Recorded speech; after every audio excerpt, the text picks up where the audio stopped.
अमुआ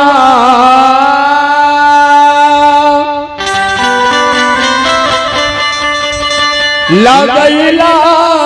से बकहो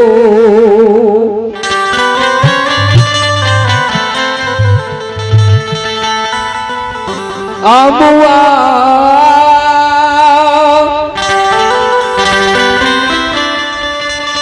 लगैला से बकहो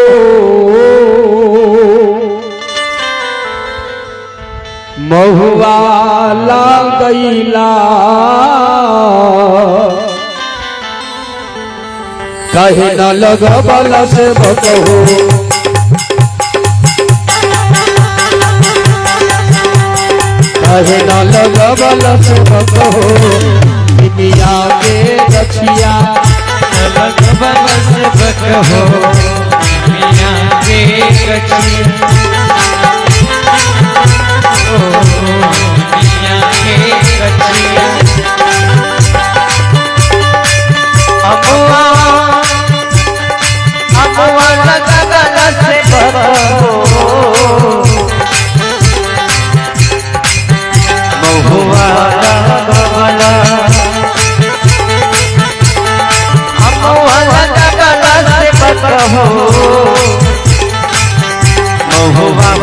लगबल काहे लगबल से बकहो काहे लगबल से बकहो दुनिया के रखिया काहे लगबल से बकहो दुनिया के रखिया आहो बेली फूला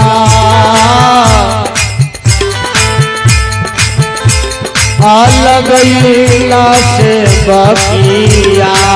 बेली फूल लगैला हो से बकिया आहो भोला यार होला माल गईला आहो फूला अरहुला लगैला बेली फूला गईला से बकहो भोला ना हो जा मिलिया बेली फूल लगबल से बकहो भोला हो जा मिलिया काहे न लगबल से बकहो काहे न लगबल से बकहो भोला यार भोला काहे लगबल से बकहो भोला यार भोला काहे लगबल से बकहो भोला यार भोला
आज बाबा ऐ मां को देवी झूमर के बोल मिले जगत जननी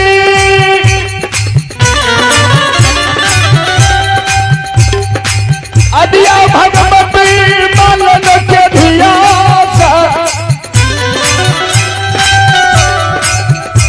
जवाब करई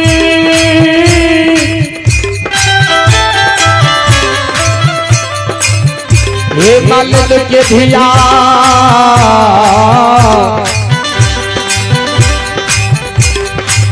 आम लगल हो महुआ लगल हो आम लगल हो महुआ लगल हो पर नीम काज कल वहाँ में जब नीम के पेड़ लगा देता जैसा मैया झूला झूल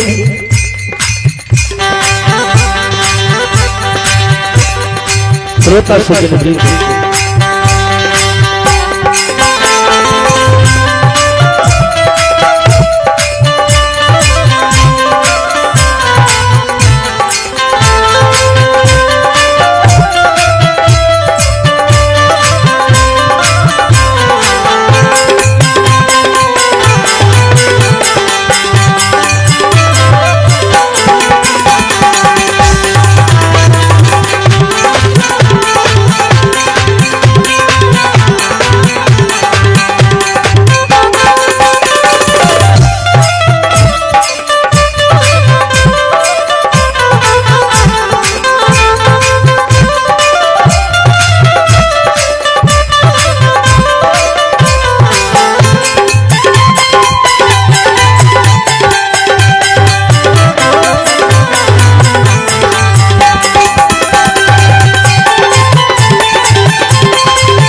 बाबा हो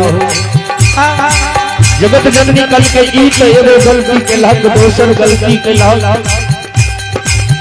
बेली फूल लगेलहक वह में चमेली लगेलहक जे माता के श्रृंगार से पांच रंगल फूल अड़हुल किया में लगल हो ई कोहे गलती तू जा देलहक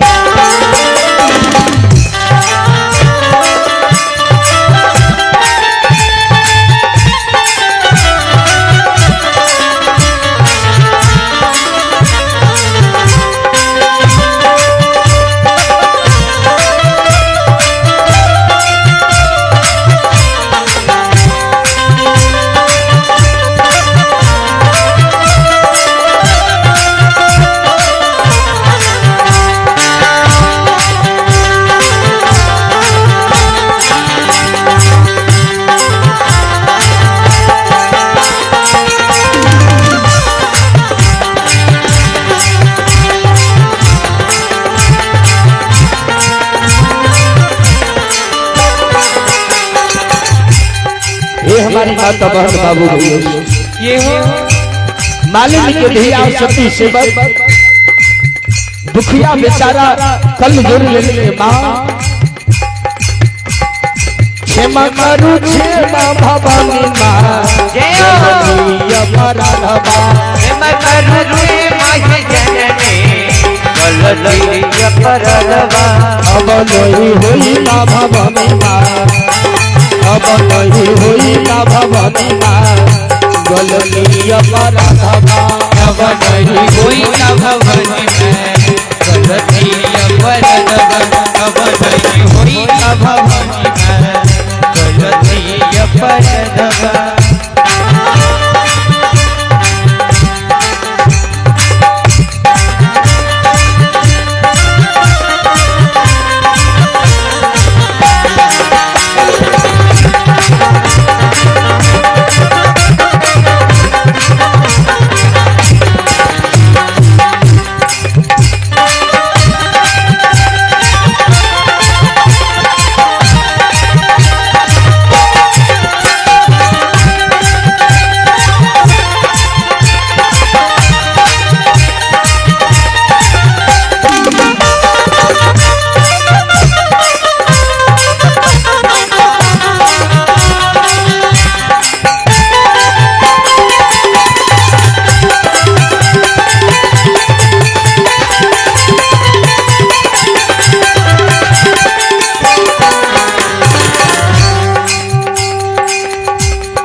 संत श्रोमणी श्रोता बंधु जगत जननी कल के सत्य सेवा हमारे इस ग्राम दुनिया के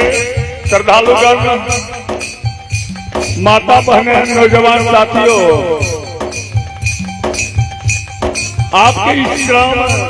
रुकमनिया में सिकंदर शाह के दरवाजे पर इस कलयुग के भगवान ओम धर्मराज बाबा का भक्ति आयोजन जो चल रहा वह आज शाम तक के लिए है। शाम सुता बजेगा। इसी कड़ी में आपकी गांव में ये अरविंद बनियार तुलसिया ही बार बार नहीं आते। ऐसी जगकर्ता का उदार दिल हुआ दिन है, डोल दे करके आमंत्रित करके मंगाया गया है। अभी का बेला है आराम करने का, धूप की बेला है, ना काम ना धंधा, आराम करने का बेला है। लेकिन आराम को थोड़ा हराम कीजिए। हम आग्रह करेंगे कम से कम कुछ न समय निकाल करके आइए जगह स्थल पर। अरविंद जी के मुखारबिंद से माँ भगवती की झुमर, बाबा धर्मराज की गुणानुवाद भक्ति सुनकर के लाभ उठाइए। ये 2 या 3 घंटा समय देंगे, इसके बाद यहाँ से विराम लेकर के प्रस्थान करेंगे, चले जाएंगे। इसलिए आपको बार बार आग्रह किया जाता है, ऐसा शुभ समय, ऐसा शुभ बेला को आइए, प्राथमिकता दीजिए, अवश्य आइए, कुछ ना कुछ समय निकाल करके भक्ति सुनिए, आए हुए अरविंद जी का सेवा कीजिए, पुण्य का भागी बनिए। जय धर्मराज।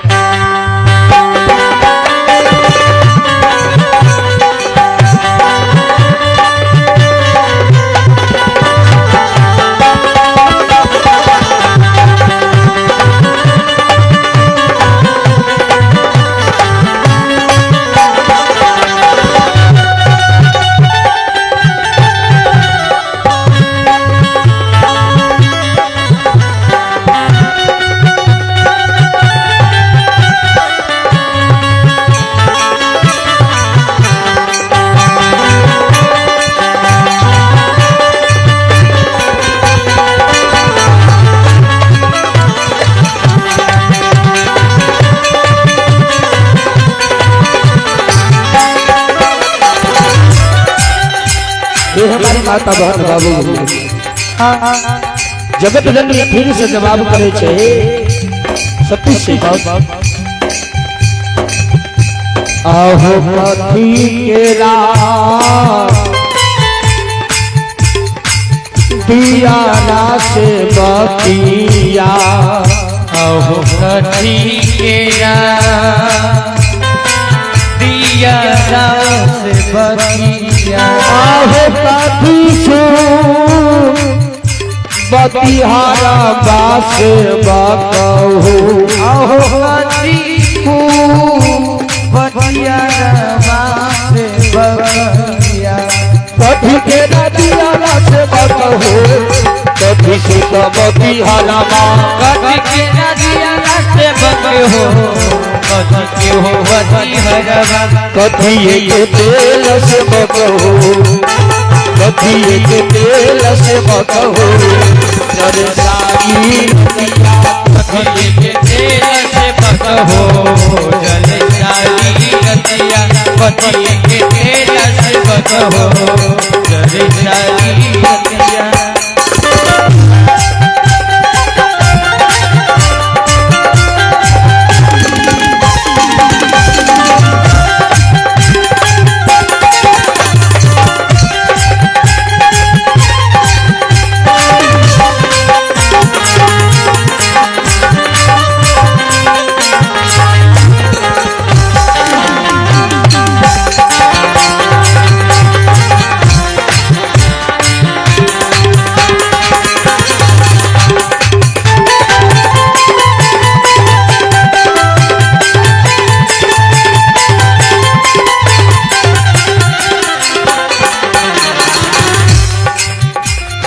सोनो के दातिया भवानी माँ रोई सुत बतिहारा, सोना के रगिया भवानी माँ पति हो बतिहारा, सरस के तेल भवानी माँ, सरस के तेल शीतल माँ, जर सारी रतिया, सरस के तेल भवानी माँ, जर सारी रतिया, सरस के तेल भवानी माँ, जर सारी रतिया, जर लग दिया से बकहो, भव के बतिहारा।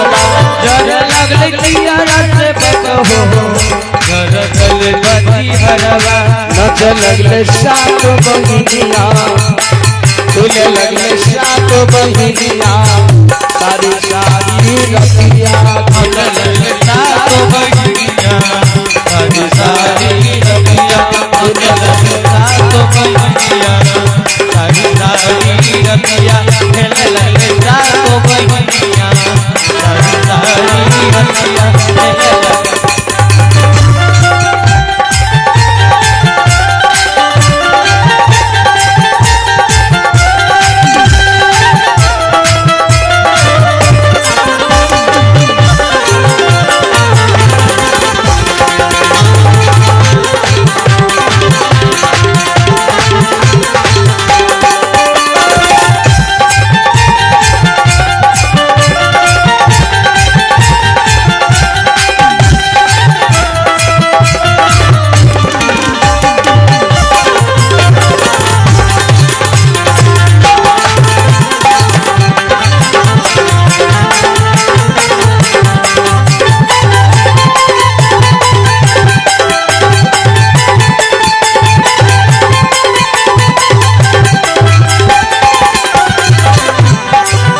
लगले सात बहिनिया